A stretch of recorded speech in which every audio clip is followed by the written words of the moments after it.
Hi, Dylan. So, another set of essays from you. Wonderful. Nice to see you working really hard and conscientiously. So, let's see what you wrote in this set. The first one is a task 2 about dependency on the internet and phone. Let's see what you wrote. The issue of web services and telecommunication devices being deeply involved in our lives has grown in importance over the last few years.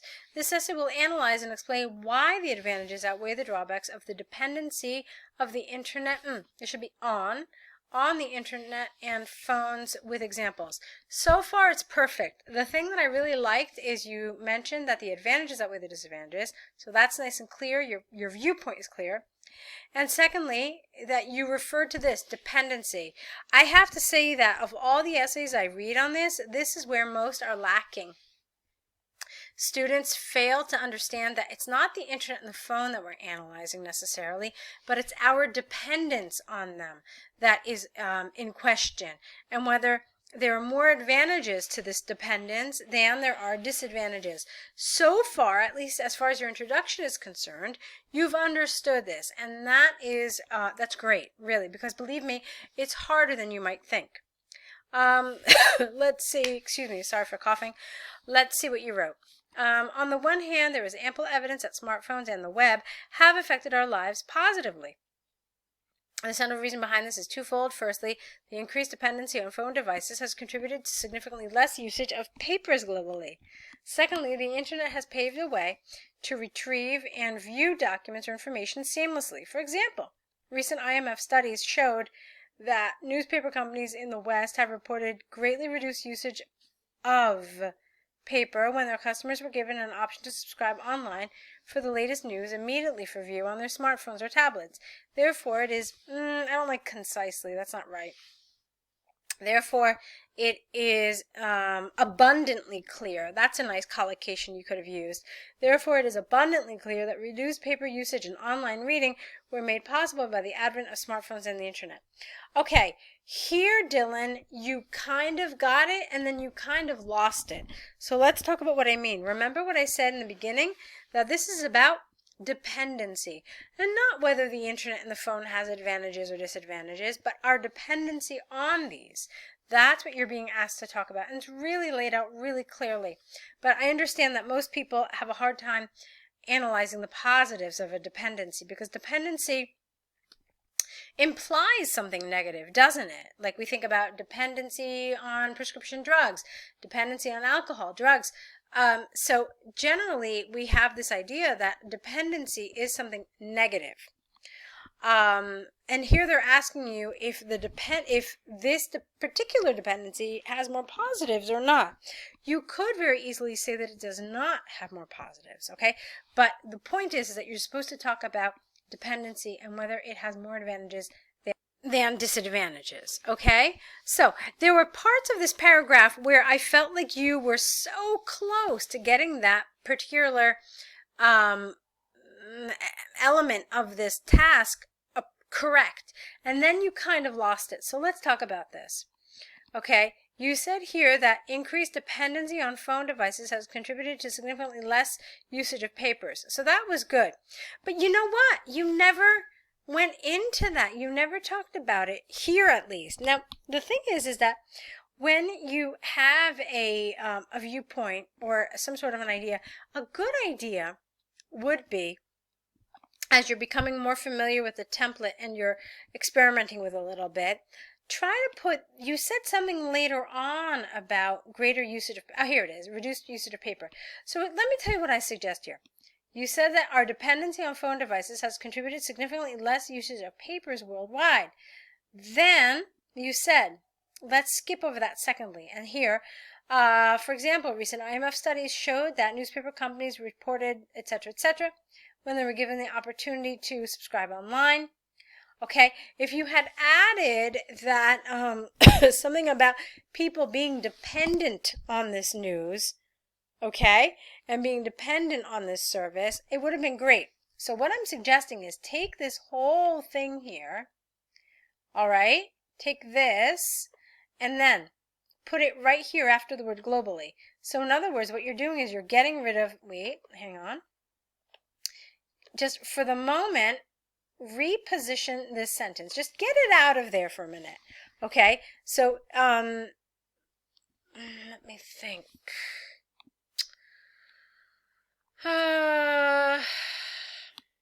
Okay, you know what you're doing? Essentially, you're using the same examples.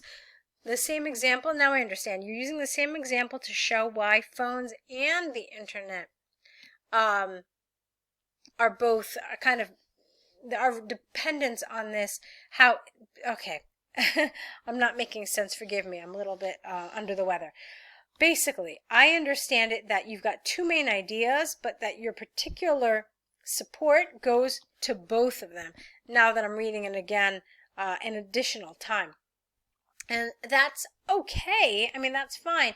But what you need to do is to make it really, really clear how this is related to dependency. Again, I'm going to really just highlight that word and emphasize it because it is the key word here. So let's see what was missing in order to make this really a high-level paragraph in terms of task achievement. One thing that I'm thinking of is that this really isn't a secondly, actually. So here's what I'm thinking. You could have said something like this. The central reason behind this is twofold. And then you could have had a colon. So then, the increased dependency on phone devices has contributed to significantly less usage of paper globally. Full stop. This is combined with the benefits the internet has provided by paving a way to retrieve and view documents or information seamlessly. Okay? Because the phone without the internet is useless, right? So if you had kind of said that these are really dependent on each other, it would have made a little more sense. And then you could have said, and again, we're talking about this dependence. So recent IMF studies show that newspaper companies in the West have reported greatly reduced usage of paper when their customers were given an option to subscribe online for the latest news immediately for view on their smartphones or tablets. Then you could have said something like,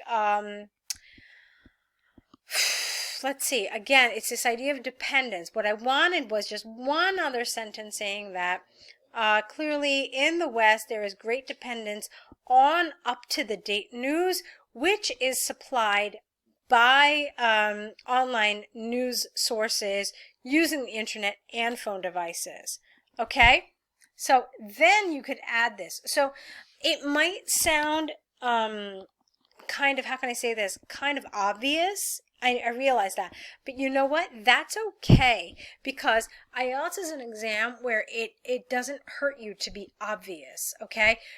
It's important to state the obvious, because what you want to do is you want to make the links between your thinking absolutely transparent and clear for the examiner. So the examiner can probably, as I just did, make the link between your ideas, but the fact is that that's not the examiner's job. That's your job. So make those links for the examiner. Add an extra sentence if you feel like you've kind of skipped a point. I felt like you kind of skipped a point because, again, the idea here was dependency, and why this dependency is a good thing. Well, dependency on using the internet and your phone for newspapers has resulted in less paper wastage, right? So that's something that I would have liked to have read without having to kind of work it out myself. All right, that's something you don't want the examiner to do. You don't want the examiner to work out your ideas for you. You need to do that. Okay, so let's move on. On the other hand, although there is a case for phone service providers and online websites being down for maintenance or simply unavailable, no, that doesn't make sense. What you want to do here, when you use this, although there is a case for, what you want to do is you want to just kind of highlight the main thing that you were talking about the previous paragraph, and then introduce what you're going to talk about in the next paragraph. So let me tell you what I'm trying to say. On the other hand, although there is a case for less paper waste through internet and phone applications, the impact of these websites being down cannot be overstated. All right, not understated, overstated. So this is what you're really trying to do. You're trying to create a link between your previous paragraph, which you do in that although part of the sentence, and then in the second part of the sentence, you introduce what you're going to talk about in the new paragraph. So this is due to the fact that as more people have become used to smartphones and the internet, they have the tendency to take it for granted and not prepare backups. For instance, if hospitals store all patient records and medical databases only in the cloud, there would be extreme consequences to the medical staff and general public should the cloud providers be hacked by an anonymous party with malicious intent. What a great sentence. Grammatically, it's beautiful, so nice job.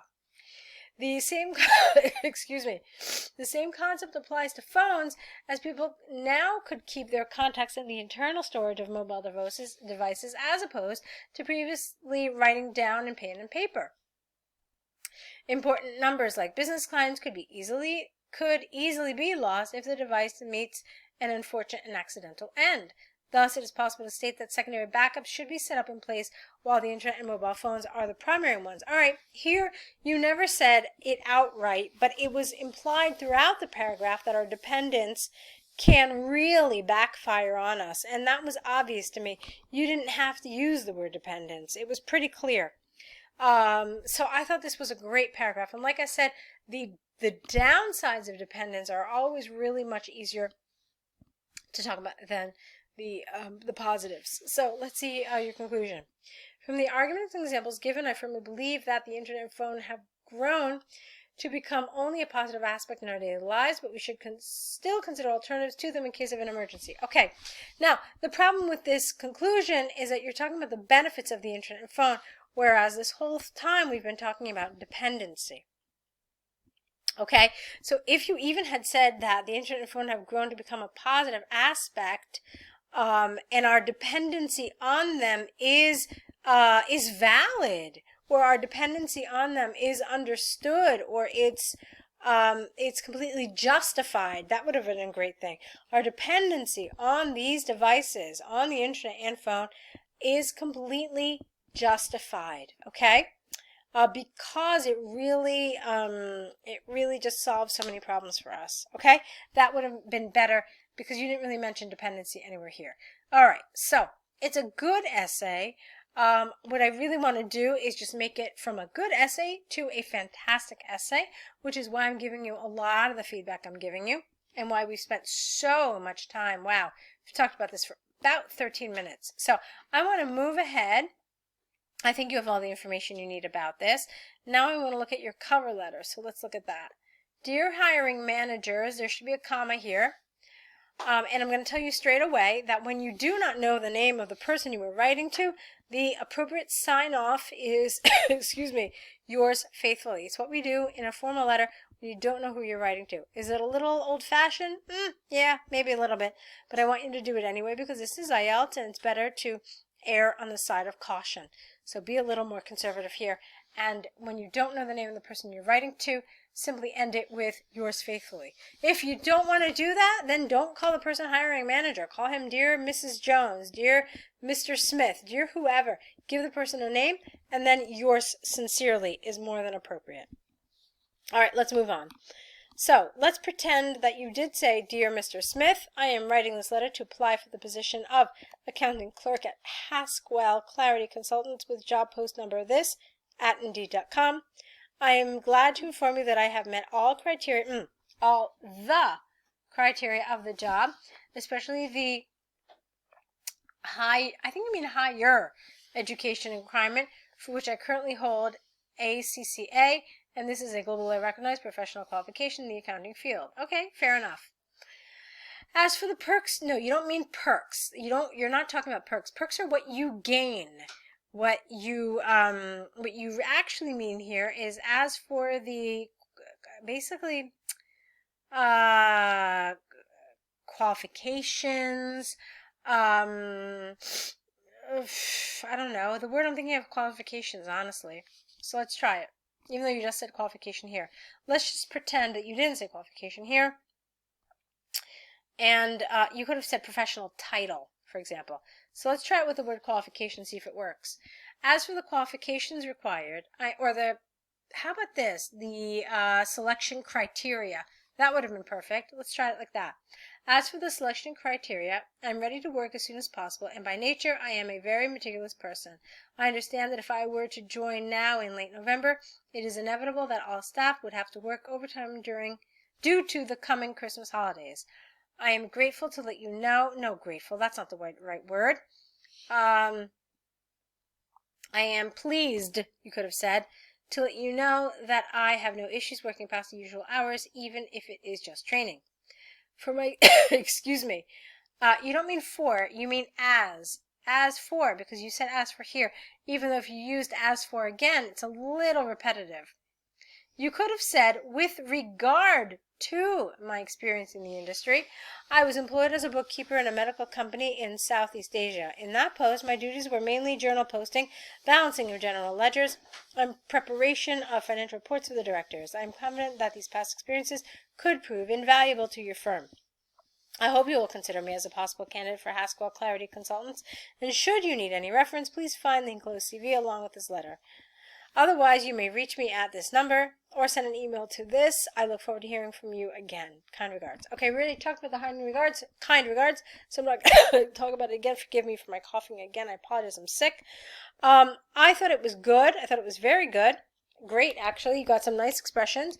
There were little things. Again, because, Dillon, I see that you're writing at a high level, I'm giving you some suggestions, not to kind of be a downer, but to essentially take this from being good to making it really good, all right, which is, I think, what you want to. From what I understand, you're looking for a 7.5, and that's what I'm trying to help you get. Remember that to get a 7.5 in writing, you need to have a whole bunch of 8s in there, okay? And 8s require a whole lot of accuracy and a lot of higher level vocabulary. As far as the task achievement and the coherence and cohesion are concerned here, I was happy with it. I mean, it was pretty clear to me which bullet you were talking about in each section, so I have no concerns about that. For me, what I'm really trying to do is get your grammar and your vocabulary to a higher level so you can be approaching those 8s, okay? Because I'm sure you probably know at this point how many 8s and how many 7s you need. There are a whole bunch of different calculations for that. But in order to get a 7.5, you're going to need a lot of 8s in there, okay? So, we have more essays coming from you. Good. Take these these suggestions into consideration. Let me take a look at your email one more time, see if you had a question, because I know you wrote quite a bit in your email. I want to make sure that I refer to all your questions. Okay, you asked about task achievement, and I'm glad you did. I typically find that this is the area that students struggle with the most. I think that a lot of students just kind of give a cursory glance to the task, and they don't really sit and study it. One of the things that I always tell students is to actually sit and study the task. Break it down. Underline the important words and make sure you understand. You see, I have found that the IELTS Task 2s are deceptively simple. And the reason I say deceptively is because you look at them and you're like, oh, okay, I have to talk about this. Well, no, you don't. You usually have to talk about a very specific aspect of this, whatever this is. So in this particular case, a lot of people look at the task 2 you had to do today and say, oh, okay, I have to talk about the benefits and the disadvantages of the internet and phone. No, you don't. Look at it again, look at it more closely, and they're asking you for something far more specific. They're asking you about dependency. And this is really, really typical of IELTS. They're doing this kind of thing all the time. Like, one of the types of questions that I wouldn't say drive me crazy, but is just a perfect example of this, is when in IELTS they say XYZ is the best way to accomplish ABC. To what extent do you agree or disagree? Well, you could say that, well, the key word there is best, okay? So you really have to pinpoint the key word there and make sure that you are keeping that keyword or those keywords in your mind and in your organization throughout your essay, that you never lose sight of them, that when you're organizing, when you're writing your paragraphs, that they're your guide, okay, along the way. So what's really important is to, number one, read the prompt extra specially careful, and then, that was terrible grammar, by the way, extra carefully, okay? And then the second thing you have to do is jot down notes, organize your paragraphs, what you're going to talk about. But before you start writing, make sure that your brainstorming is actually answering that question, okay? It is so important. I cannot tell you how many countless essays, countless really, have been written beautifully but failed to get a high score because they did not answer the question. They answered something tangential or something kind of similar but not really. So that's what I want you to do. I want you to study. And in fact, you know, there's billions of IELTS essay questions all over the internet. Look them up and sit and study them and say, okay, where's the catch? Where's the sneakiness of the question? Because there often is something which is not as simple as it looks, okay? Words like the best or words like the only way, all right? And in this case, it was dependency. It was the sneaky word here. It's the thing that made it far more specific than it looks like initially. So these are the things that I want you to look out for. I want you to kind of review some questions. I want you to study some questions, and I want you to brainstorm, always making sure that you have those key words in mind. Okay, so Dillon, very long correction today. I hope you found the feedback helpful. Go ahead and write your next set. We'll be waiting, so good luck to you.